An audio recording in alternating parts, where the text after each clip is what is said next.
Okay, good. So, hello, everybody. My name is Oliver Bertschinger. I'm the managing director of the Chamber of Commerce, Switzerland, Central Europe, and it's my pleasure to welcome you, everybody, today to today's webinar. And when we kind of like invented this webinar series, the CEE-Swiss Impulse Sessions, we were thinking that, we want to inspire people about new technologies, new trends, etc. But we also wanted to, have something to talk about when something is actually happening. And for example, about almost 2 years ago, when the war started in Ukraine, we had already a geopolitical analysis about that war. And we felt, it's time for an update to this, what has happened and what will happen. So that was the idea, but nobody would have thought that, with the things happening in Israel at the moment, etc., of course, has, accelerated or changed the situation a bit. And I'm personally very curious to hear what Andrej can tell us about this today and in general about this whole a little bit crazy situation I think we're having in today's world.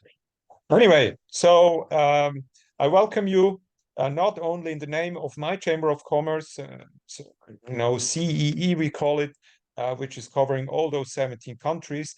You see here on the map. If you don't see it, you see it, Andrej? Yeah, see it. Yes. Very good.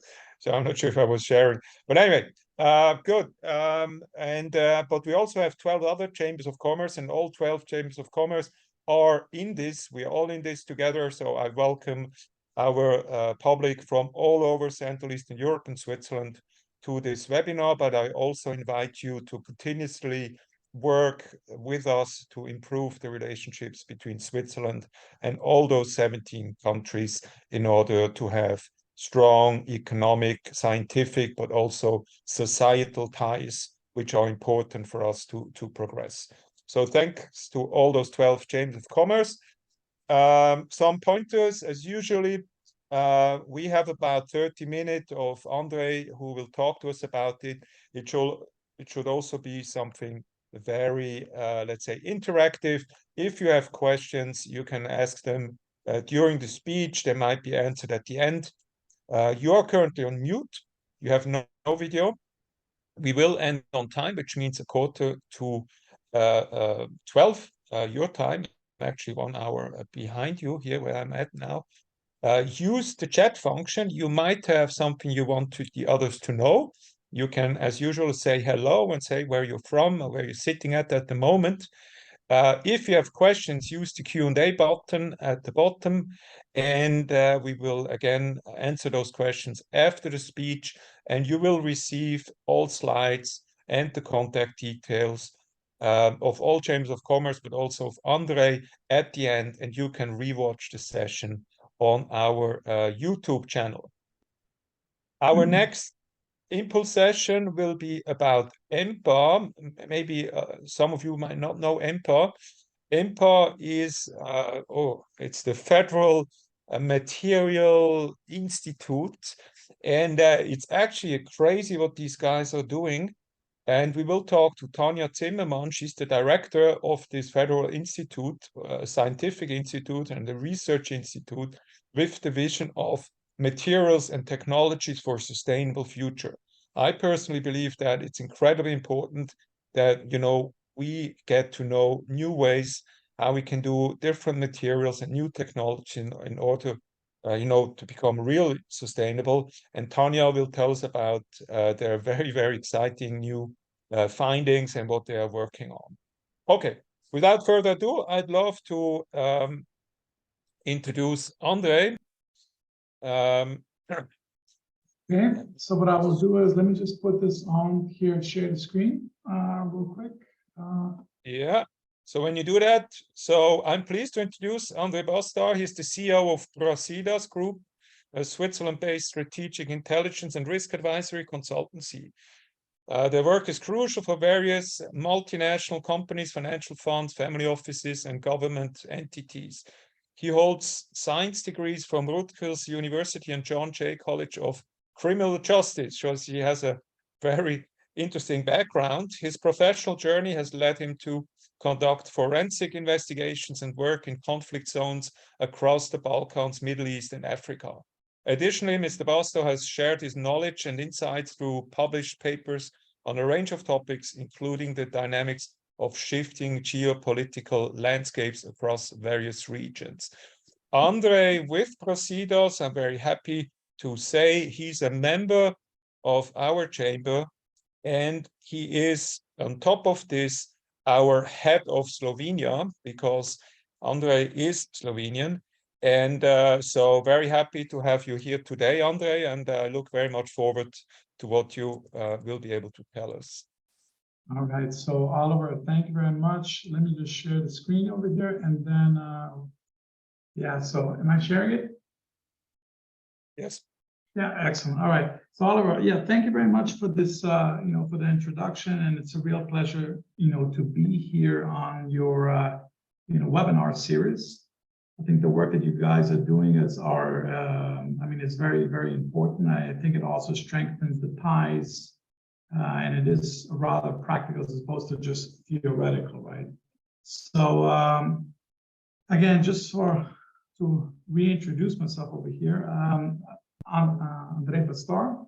So I'm the CEO and the founder of Brasidas Group AG, which is an independent and international corporate intelligence and risk advisory consultancy. We're headquartered in Switzerland, and we have registered offices in Serbia and United States.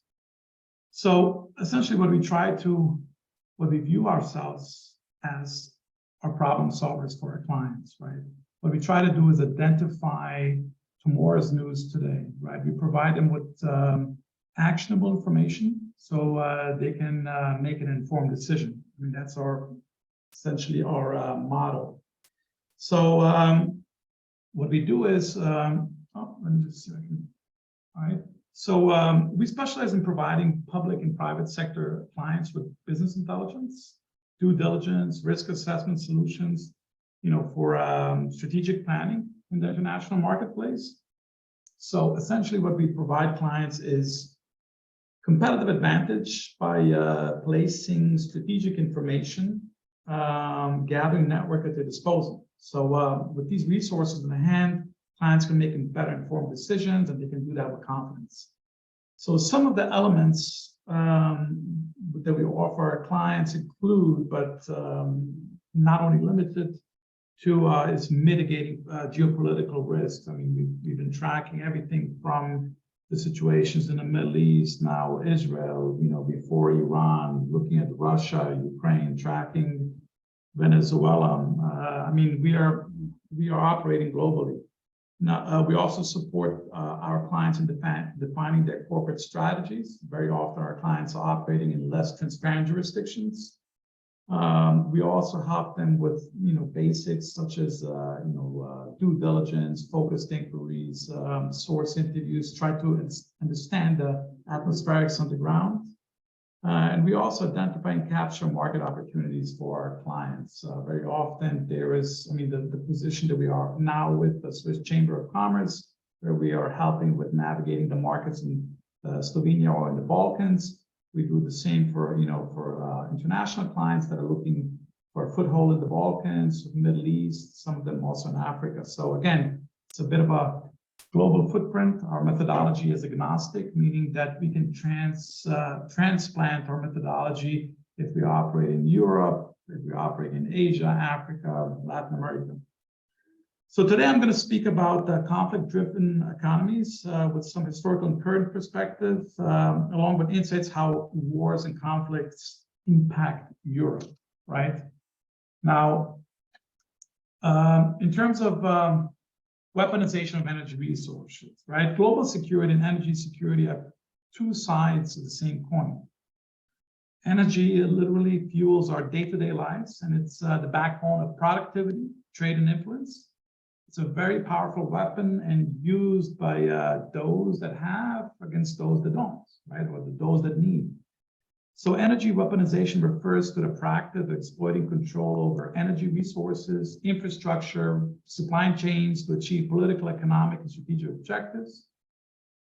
Historically, this concept has been exemplified in various ways, including energy embargoes. Right, we have states impose energy embargo or exports on and pressure on other nations, such as we've seen that in the, for example, the 1973 Arab-Israeli war, right, the Yom Kippur War, where OPEC countries embargoed the United States and its allies because they were resupplying, Israel. They were supporting Israel. So essentially, why that was also, I think, important in 1973 was that that war eventually also led to the peace between Israel and Egypt. Again, if we look back then again and put it into perspective, there's already geopolitical struggling there. There was the Cold War, and you had already Russia siding with with Egypt and Syria. And then you had U.S. again, on the other side with Israel. So another way where energy weaponization is exemplified, we have pipelines, right? Construction of pipelines and their routes can be instruments of influence. You have the Nord Stream 2 pipeline, which is a subject of contention between Russia and Europe. It impacts EU energy security, right? Then we have cyber attacks on energy infrastructure. We've seen that these cyber attacks, all over already. But for example, I think one of the cornerstones of cyber attacks on energy infrastructure or even critical infrastructure, we've seen that in the 2008 Russia-Georgian war, right? They had the Russians had a very systematic approach, shutting down critical infrastructure and essentially rendering, Georgia defenses useless. So another example would be the Stuxnet worm, right, which was allegedly created, by U.S. and Israel to target the Iran nuclear program. So again, there's cyber attacks that are happening on a regular basis. We've seen that also on Iraq infrastructure, Iranian oil and gas infrastructure. It's been happening very regularly, not always in the media. Energy is also used as a diplomatic tool, right? We have, nations may offer energy assistance or favorable terms to gain political favor. We see that in, for example, China's Belt and Road Initiative. Very often, people look now at Africa and say, well, Africa in the hand of the Chinese. I think, the way the Chinese, operated in Africa was they had very long-term strategies in mind. They built the infrastructure and they helped with building schools, roads, hospitals, and exchange for, commodities, exchange for resources, exchange for the oil and gas.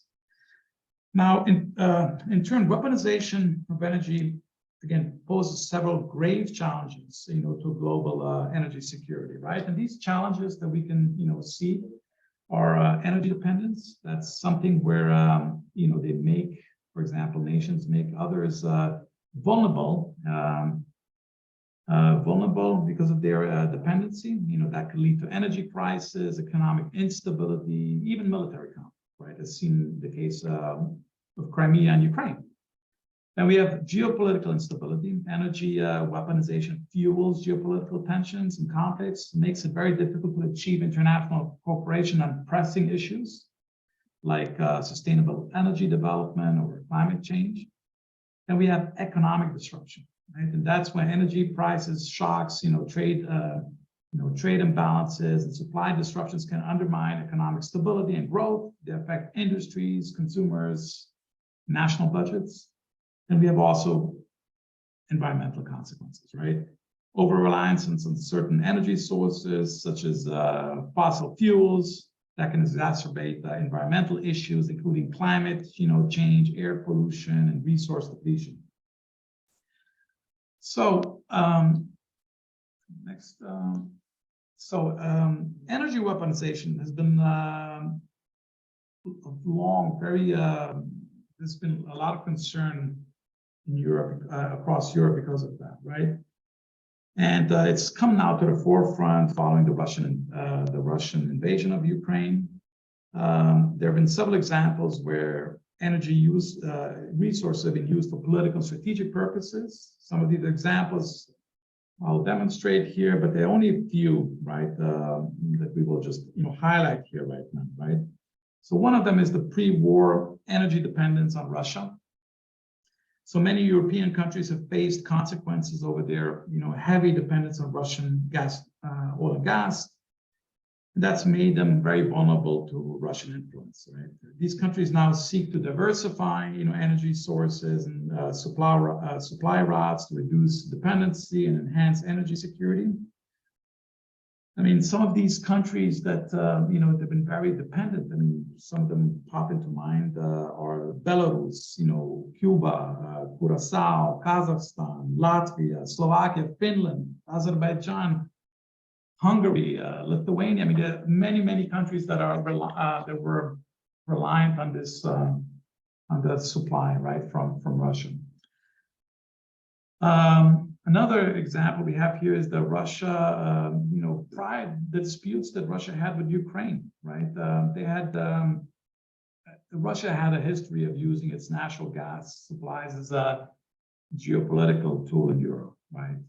I mean, again, every country, I think, that has a oil and gas supplies, right, and they're an export nation. I mean, they use energy as a tool of a weaponization tool, right? Now, in the case of Russia, since it's we are focusing here in Europe, in 2006 and 2009, Russia cut off gas supplies to Ukraine, doing pricing disputes, right? That had a ripple effect on European countries that relied on Russian gas transiting through Ukraine. I mean, these disruptions also served as initial indicators highlighting Europe's energy dependence on Russian gas, right?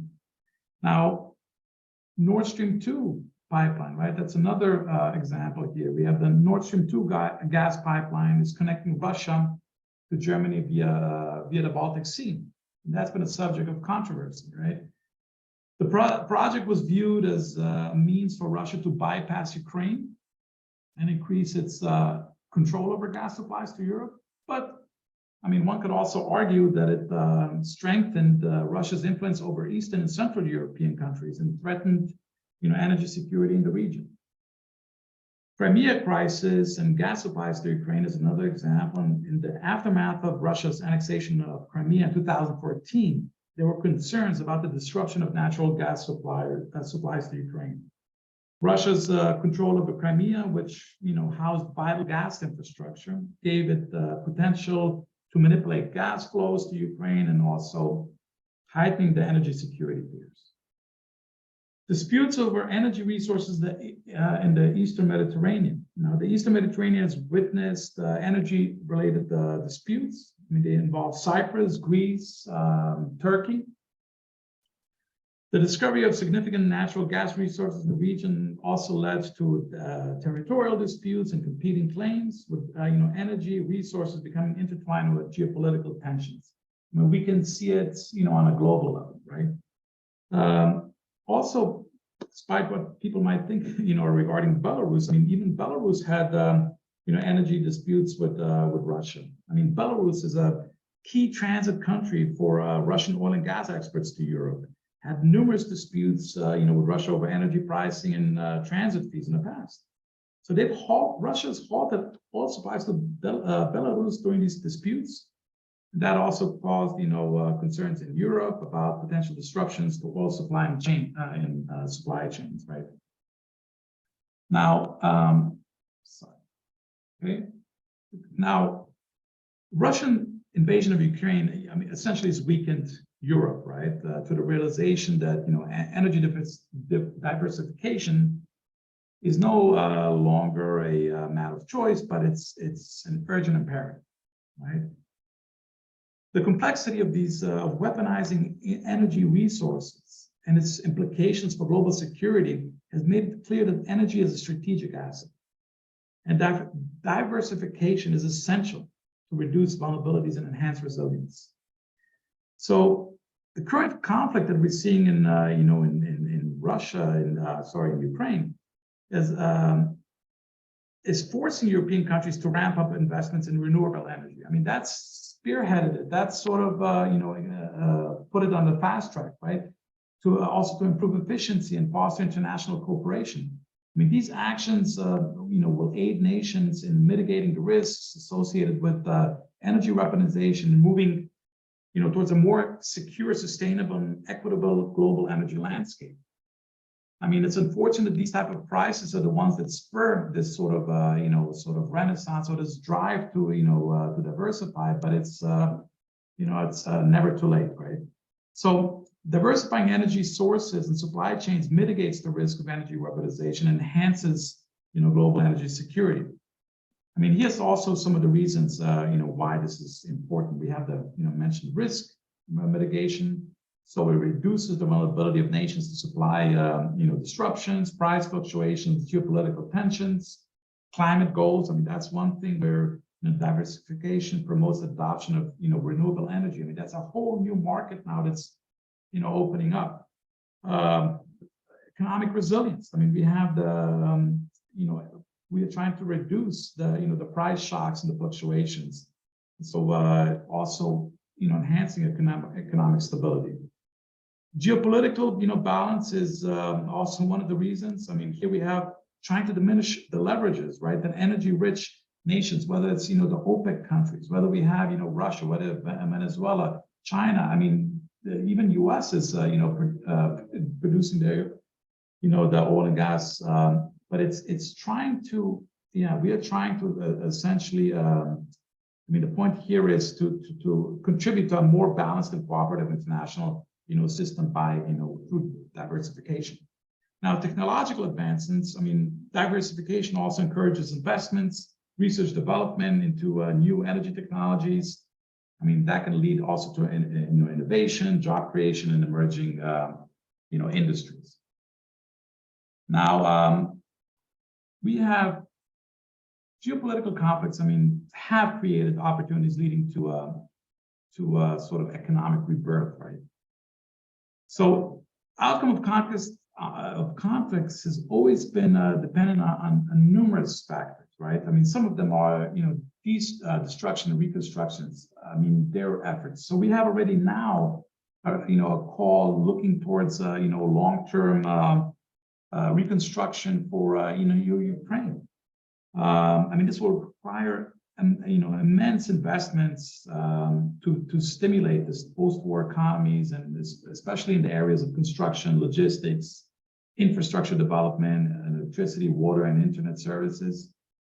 I mean, we have already now, look what's happening in the, the Middle East, Gaza Strip. I mean, by, some sources, I mean, there are concerns that, Gaza will be leveled. I mean, that humanitarian aid is not coming there in time, but it's there's going to be immense efforts there, that will need to be reconstructed.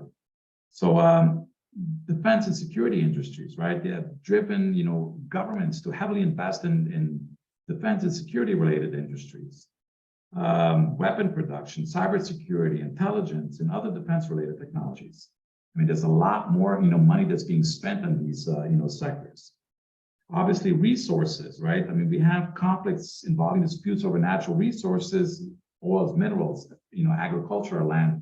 I mean, we can look at Africa, what's happening out there, or, currently Ukraine, or even, in the Middle East. I mean, all of these, struggles and conflicts over minerals have boosted economies, of victor nations.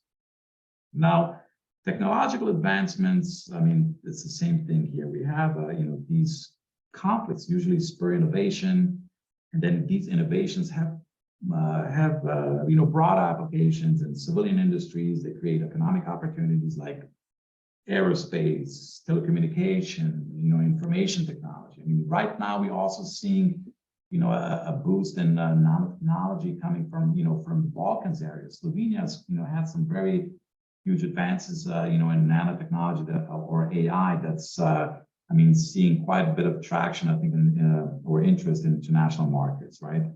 There's also a shift in trade and investments, right? So conflicts disrupted established trade routes.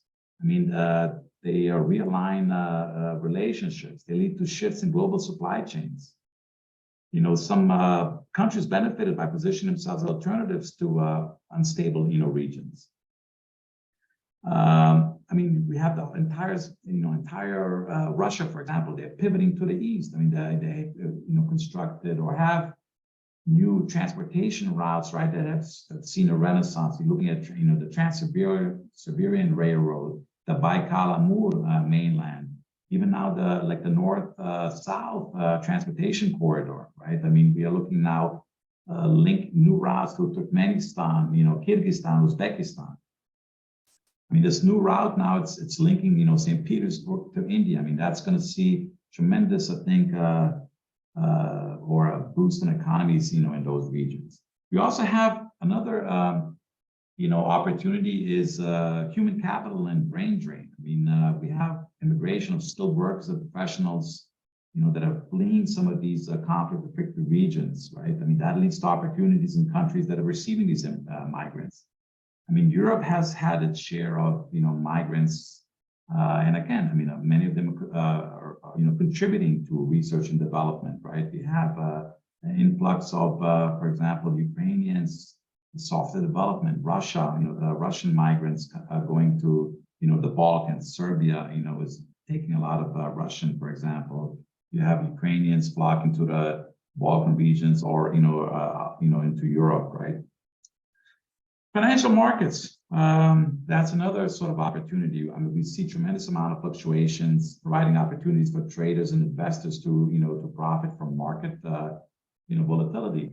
In our own business, we've seen a huge uptick in tracking indicators.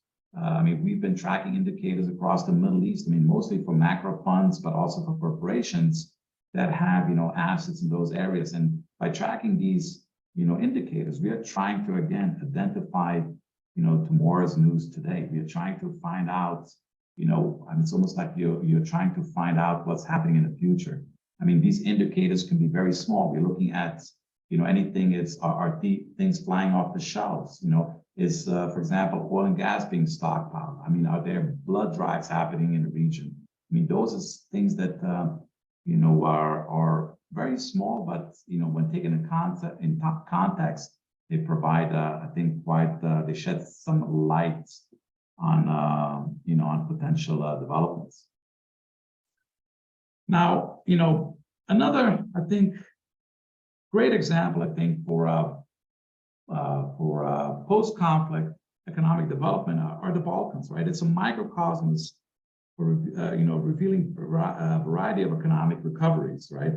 So we have, for example, Slovenia and Croatia. I mean, they experienced, you know, relatively rapid economic growth due to market-oriented reforms and investments into technology, tourism, right? They faced, you know, others have faced greater, you know, challenges, often linked to extent of, you know, post-war destruction, political instability, the pace of economic reforms, or a simple, you know, geography. And I think with, you know, Slovenia, I mean,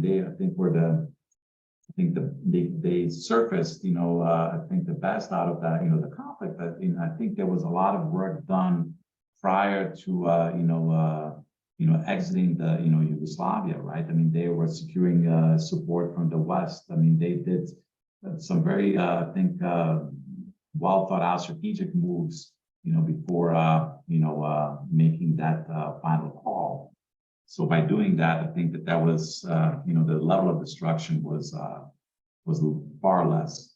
So Slovenia is, again, you know, probably the most economically developed republic now with former Yugoslavia in the EU member state. I mean, they saw the quickest recovery. So they had these market, you know, oriented economic reforms. And I think, you know, we could say probably one of the most prosperous country now in the former Yugoslavian states. Croatia, for example, is another EU member state, implemented economic reform, liberalized its economy. I mean, that resulted in increased tourism, foreign investment, and I mean, Croatia then lent a great deal towards, I mean, they had the Adriatic coastline, right? And that's, I think, was, you know, very helpful for them as well. Serbia, for example, started some of its economic reforms in 2000s. I mean, that led to slow but steady economic recovery. I mean, we can see now a tremendous uptick in the last few years in terms of the IT sector.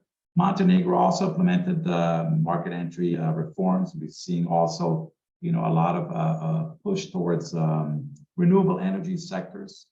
And Montenegro opportunities there, also in Northern Macedonia. So they've been attracting also and trying to style themselves to with their economic reforms to invite and investors. And I think that they've been making I think some very big advancements. Unfortunately, during the past elections, we saw that was also the epicenter. U.S. elections, sorry, there was an epicenter of fake news, right? I mean, again, but they were tapping into the IT infrastructure and I think a lot of IT talent. So that was, I think, Belgium, Macedonia was one of those areas where sort of gave a whole new definition to fake news. Bosnia and Herzegovina was, they have still a very complex post-war situation. But they're still moving forward. But I think it's as a country, they suffered probably the most, and they still suffer high levels of unemployment, political instability. Kosovo has also, they declared independence from Serbia, 2008, but we can see tensions in the media. But despite this, we've seen big advancement in the IT sector, and I think according to the world, I think it was the World Bank, I think they're number 72. In terms of IT outsourcing, they have, they're very slowly becoming one of the very good options or alternatives for IT source. Now, some of the critical aspects that we that are impacted by by these conflicts, is, I think we mentioned that before, is the power realignment. We have the the trading corridors, the energy supplies. So I think we mentioned that before. Let me skip to the next slide here. So the conflicts, they play a pivotal role, right, in reshaping the power dynamics. These conflicts often involve major players such as the U.S. and Russia and their influence over the region. We have here also, we can go back to the to the 1900s, which we I think the term "the Great Game" was coined back then. Right now, the Balkans, I think, is sort of central to, and it's the 21st century's, I think, what do you call it, the answer to the Great Game, right? There's a lot of things happening, and I think the Balkans are also pivotal of what's happening. They're a very important puzzle, I think, of what's happening in the in the region. So, while European countries haven't given a lot of attention to geopolitical realities, prior to the Russian invasion of Ukraine, I think recent events have pushed forward a solidarity among nations, against a common, I guess we have to call it an enemy, which is unfortunate. But Europe is currently emerging from its own existential crisis. But what we've seen is, I think Europe now, in the wake of this conflict in Ukraine, has been, it's emerged, in my opinion here, very, very strong. And the question is, how long, can we retain this? There's this whole new, I think, unity that's felt, right, in Europe. It's, but, it's now, this conflict also, brought over, I think, a very dramatic reappraisal of its security posture, and also leading to a significant increase in defense spending across Europe. NATO, which is, traditionally a North Atlantic alliance, repositioned itself. Countries in, in the Central Eastern Europe, sought an increased NATO presence now, right, to enhance their security. The new eye-opening focus, led to, unprecedented events to boost solidarity and power realignment across the European landscape. They've fast-tracked right now Ukraine's EU candidacy. Also Finland and Sweden, that two countries that historically avoided NATO membership, to avoid provoking Russia, are now being, what do you call it, looking to, to join NATO, right? Now, the Ukraine war is further strengthened, I think, the European resolve. I mean, demonstrated combined power of a unified economic front.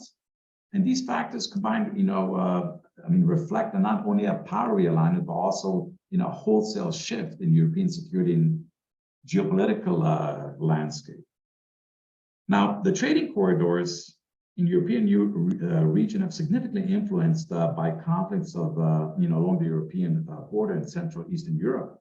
I mean, one of the most striking examples, the Baltic states, right? I mean, Estonia, Latvia, Lithuania. I mean, these countries, they were highly dependent on Russia for energy and trade. And they've sought to diversify their trading partners, and supply routes due to their proximity to the Ukraine crisis and Russia's actions in the region. So the establishment of the alternative trading routes, has created now this competition and allowed these countries to reduce their, dependence on Russia. I mean, Europe has replaced Russian gas with pipeline gas from Norway, Algeria, Azerbaijan, increased liquefied natural gas imports through sea routes. I mean, there's a lot of, opportunities, within these areas, right? So the construction of, the Baltic Pipe, which is, connecting Poland and Denmark, I mean, is an example of how regional cooperation can reshape trading corridors, right? I mean, we have to look for contingencies. We have to look for alternatives. I mean, that not only bolsters the security of these countries, but also facilitates the flow of goods and services, across the continent.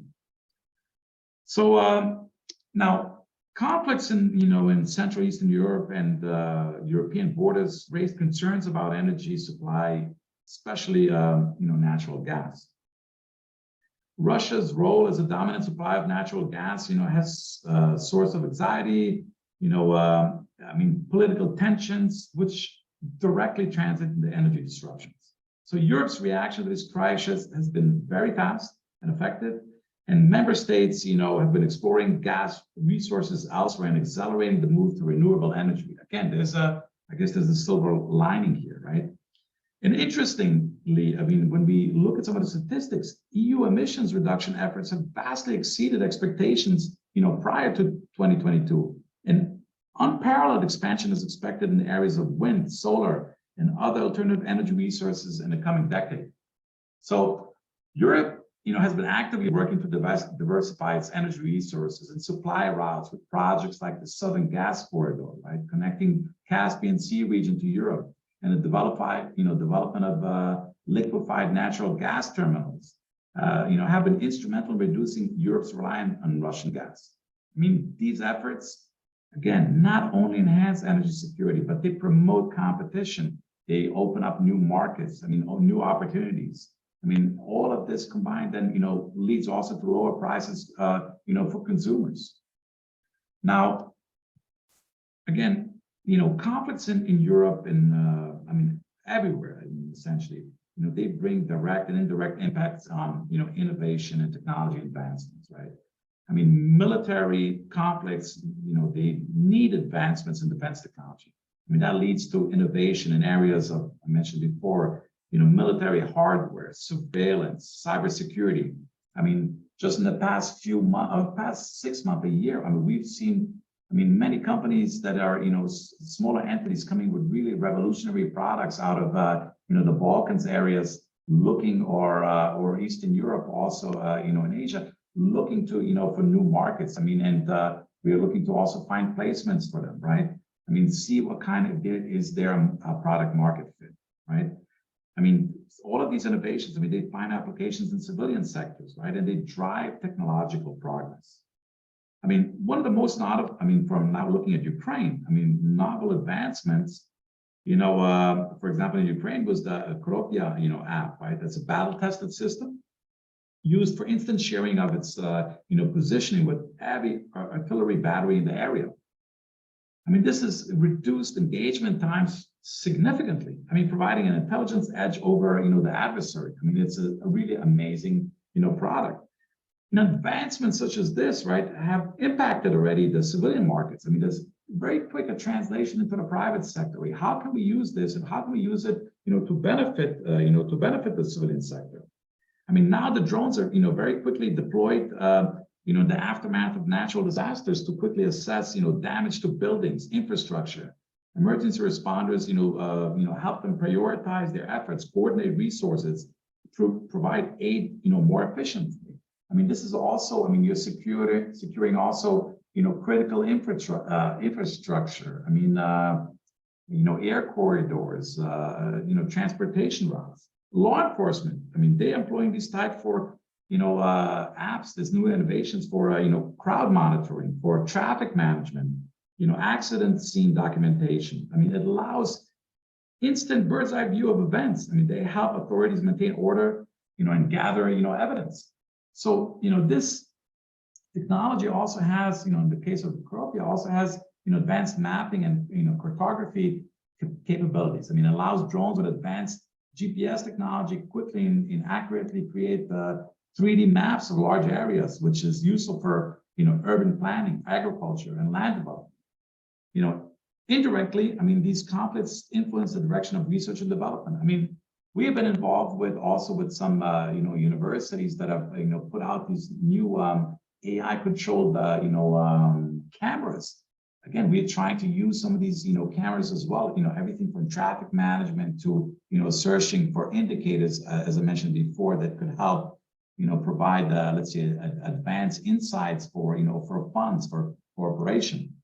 So again, I mean, all of these, I think, advancements, I mean, especially in the areas of security, security or renewable energy, right? I mean, they create, economic opportunities, and they can contribute to, economic sustainability, right?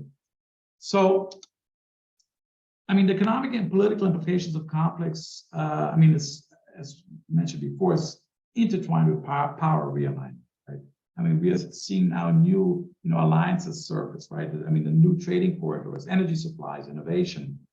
I mean, the economic implications of these conflicts, can obviously create, political instability, making these, regions also susceptible to, populist and nationalist movements. We've seen sort of a resurgence. I mean, there's a lot of sort of, I think, right-wing parties that are, coming to the, to the forefront, right? I mean, there's, we will see, and also think policy, shifts that, impact not only domestic policies, but also, international, relations. So that's, again, going to further alter, the balances, of Europe, I mean, the power in Europe, right? I mean, due to these risks, the European Union, I mean, needs to continue to play a significant role, during these, conflict times. And we've done, I think, a phenomenal job, at this point in time, the way, the response was to, what's been happening in Ukraine. But I think EU's financial, assistance to Central Eastern European countries, through programs like the European Structural and Investment Funds and European Investment Fund, help create, economic development and political stability. We also have to be, I think, very vigilant of how these funds are being dispensed. I mean, I think Switzerland does a, phenomenal job, because I think, very often when money is sent into the regions, I mean, there's a tremendous oversight, and a lot of, the Swiss actually send, their own, to monitor the distribution. I mean, I spent a lot of time during the conflict in the Balkans, in the 90s. And I saw a lot of money that was, sent over, for reconstruction efforts. Unfortunately, was, there was a lot of fraud, instances of fraud that happened, right? So oversight, I think, is very real and very necessary in the reconstruction period, right? Now, the geopolitical implications, are wide-ranging, so it's reinvigorating, I think, the entire East-West. I mean, that tension, I mean, that never really went away, and we've always seen, I think, the geopolitical sort of maneuvering, and it's, no matter how we look at it, and we take we start taking steps back, we realize that it's always, it's almost like the Cold War resurfacing, right? And essentially, I think it never went away. It's just took a different shape. So this is we'll see this ripple effect, on global politics, right? Influencing the positions of players like, China, India as well, right? Now, strategic importance of Central Eastern Europe and the border region, I mean, has grown. I mean, they become, key battlegrounds for competing geopolitical interests. I mean, the presence of NATO forces, the expansion of European Union, the involvement of, international organizations like the, Organization of Security and Cooperation in Europe, I mean, underscore the ongoing struggle for influence in the region. I mean, but geopolitical rivalries also fuel this competition between nations. And I mean, again, the silver lining is that it also fosters, innovation and technological advancement. I mean, people want to, for lack of a better word, beat the competition, right? I mean, governments are increasing funding, investments, into research and development. We see that in Ukraine, we see that in Germany, we see that in, across the Balkans, so, space exploration, infrastructure, they're encouraging, development of these new industries and, many, many new, job, opportunities. In our own business, we've also had a spike of, hiring, a spike in hire just to, meet the demand. Geopolitical tensions, they still continue to fuel, brain drain, right? From declining nations, we have highly skilled, educated individuals, scientists, engineers, healthcare professionals. They're, looking for, for better opportunities and living conditions. They are flocking to Switzerland, Germany, France, Sweden, Finland. Right now, if you look at the, global economy website, right? Russia is ranked now number 8, in human flight and brain drain in 2023. It was ranked in 2021 at 142. So we can see that a tremendous sort of exodus, right? Many of these are nationals are they're, aside from Central Asia and Turkey, the Russian nationals are also emigrating to Serbia, Greece, Bulgaria. Within 6 months, we've noticed 1,000+ companies being set up in Serbia, from Russian, individuals. So, considering recent developments, I just want to touch very, briefly on the, possible impact of the conflict between Israel and Palestine, on the European economy and factors, to consider. Again, this has been, that conflict never really went away. It's been historic, but right now, in the wake of what happened, we've been tracking for a very long time already, for 10+ years, developments in the in the Middle East. And it's always important to track anomalies, things that sort of outside of the ordinary. One of the things that we've been looking at, for example, in Syria, we found in August, we found an uptick.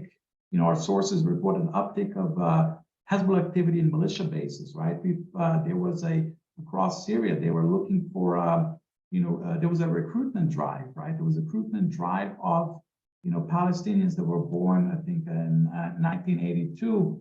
That was the oldest. So let's say 1982 and onwards, they were giving them $300, dollars for, for training purposes. They had to go through a training program. However, the reason for this drive was not disclosed. They would only be told, at a later date. And now, looking in context, we can see that maybe this was, the recruitment drive dealt with that. Now, we were doing this, internally, this, project, but you can see, where this information is very useful, right? We shared that also with some of our clients, in terms of, funds. We've been tracking, things in, people were concerned about China, concerned about, Taiwan. They're concerned about, potential, conflicts in, other areas. And it's important, even, Iran's involvement, right? Concerned of maybe, the Iran's, the conflict escalating.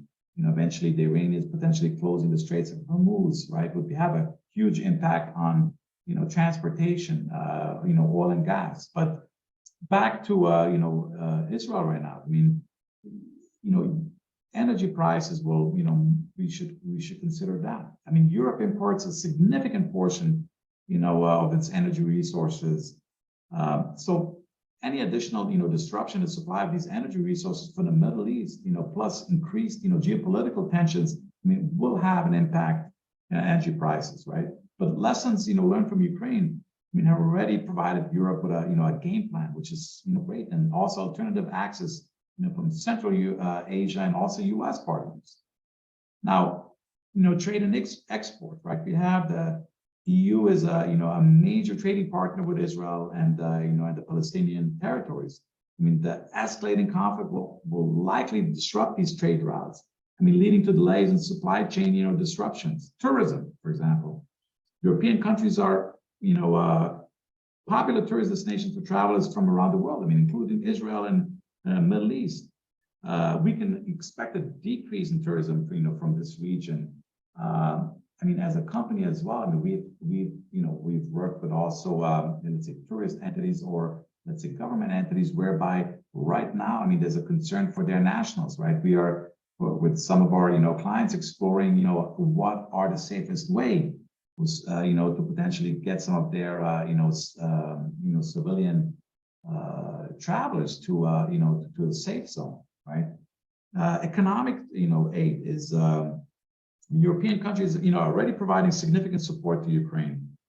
I mean, we now faced, additional contributions to the, to Israel right now. I mean, Europe, I think, has been quite vocal in the support of Israel, right? I mean, there's expansive economic aid to two ongoing conflicts. I mean, coupled with, possible new barriers to trade, I mean, may have a negative impact on the overall European, economy. If we have, for example, now, escalation by, for example, Hezbollah launching, rockets into Israel.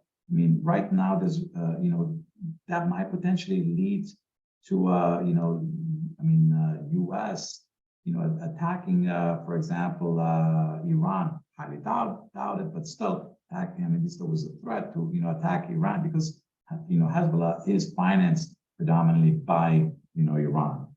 I mean, there are threats of, for example, of, Israel, leveling, Gaza.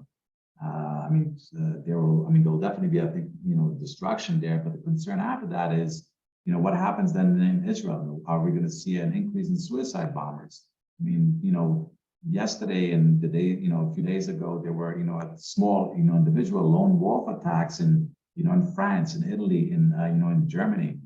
That happened. Maybe somebody just, knifing. Somebody, or Louvre was evacuated. I think the day before yesterday, there was a bomb threat. So I can see an increase of that happening. And again, instability, and fear is something that will also, I think, have an impact on the economy. Now, the public sentiment and the social movements. I mean, we have, the Arab-Israeli tensions, have long been a very sensitive topic politically and socially. I mean, political sentiment, social movements have always influenced, right, consumer behavior and investment decisions. And we see a lot of that already going on right now, right? Protests, boycotts.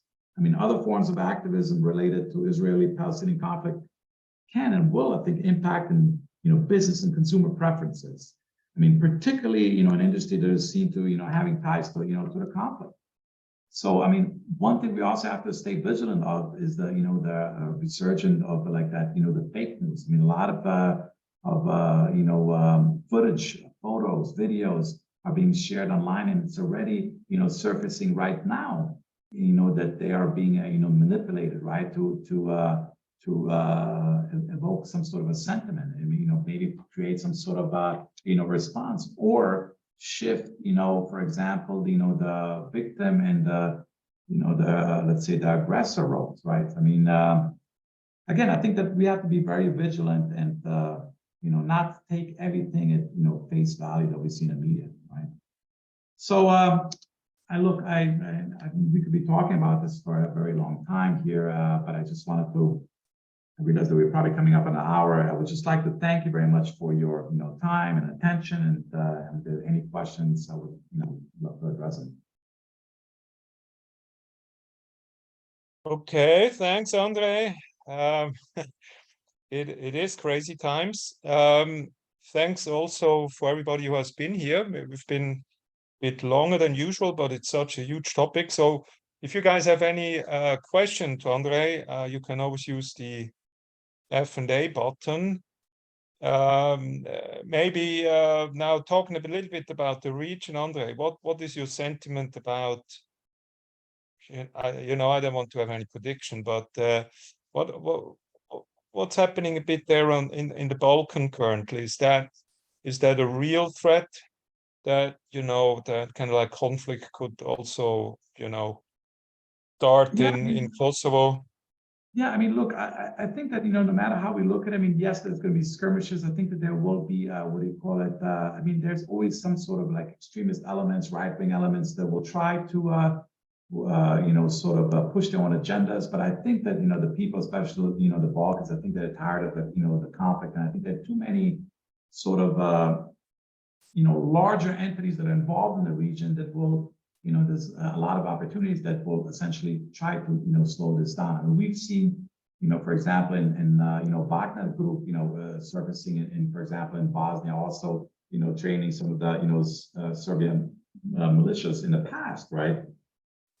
But again, nothing really sort of, gained a lot of traction. We've seen also, for example, the fighting or some skirmishes, let's say in Kosovo. Kosovo is also, coming out as a, very prominent, I think, IT hub and, a great IT sort of outsourcing, destination. Slovenia, I mean, it's I think the industries and the high technologies that are being, explored. I mean, Slovenia is I think gagging to for external markets, right? Because I think that the technologies and the incubators that they have, I mean, there's so many opportunities, I think, in Slovenia for especially nanotech, cryptocurrencies, for security elements, for I mean, it's composite materials. I really, is I think a very fruitful market.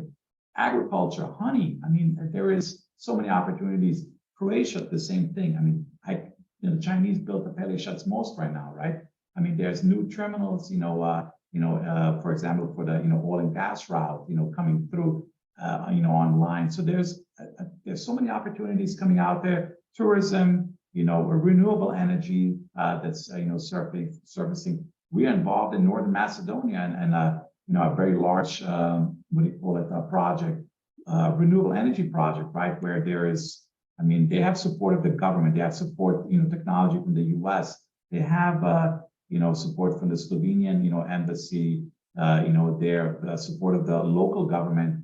There's so many opportunities out there that I think people are focusing, in the region out there, on these, economic stability, right? I mean, there will be, I think, incidences where Europe, I mean, the Balkans is being used as a chess piece, right? And this sort of like geopolitical maneuvering. But I think that there is, I can't see, at least now, any sort of, conflict, surfacing out there. I mean, people will focus on opportunities. And I mean, I think that in terms of that, I think it's a phenomenal market. It's not easy to navigate there. In the area, I think the cultural nuances and also opening up the dialogue, especially Oliver, what you've done, when you're also bringing up, for example, these, the IT, you're trying to bring for example, Swiss partners here to meet, for example, also, IT companies from across the region, right? To matchmaking. I think that's phenomenal. I think that that's something that should be explored, on a larger level, right? But it has to be, it's a dialogue, right? It has to be, both sides, right? I mean, you cannot open, I think, just, okay, you're opening up Switzerland, as a market. And I mean, both sides have to be, looking to, in order to get some traction. Okay. Well, I think thanks for your kind words, Andrej. We are doing what Andrej was referring to. We are doing an IT CEE-Swiss IT matchmaking summit, 28th of November, where we are getting 30 IT companies from all 17 countries, hopefully, to Zurich, and we put them in a room and we match them with 50 plus Swiss companies. But in general, the overall view, and I hope it's going to be a success, we have tremendous demand from CEE companies. Right now, we already have close to 20 companies that want to participate, and we haven't even started marketed. But overall, I think what we are trying to do with the Chambers of Commerce as well is a little bit to kind of like say in a very subtle and small and baby steps way to, you know, create positive, let's say, impact between Switzerland and these countries. And everything we do, I think, in a positive way, be it in academic, training, business, etc., has an impact and will strengthen the ties between West and, let's say, Central Eastern European countries. And it's also a little bit, I always felt a little bit this way. I prefer, you know, our friends in Central Eastern Europe to be our friends and not the friends of the countries that we are now a little bit fighting. And you know, it is what it is, and I think that is what we are trying to do also as Chambers of Commerce. Well, I guess it's noon. It's noon for you guys, and well, I thank you again, Andrej, for this very interesting comments to such a huge topic. I will continue to talk to you individually when we see each other. It's always super interesting. And if there's no other question, I would like to say thank you also for you guys. And I hope you have a great lunch and we'll be talking to each other or seeing each other soon again. Thanks a lot. Excellent. Bye. Thank you very much. Thank you, everybody. Thank you.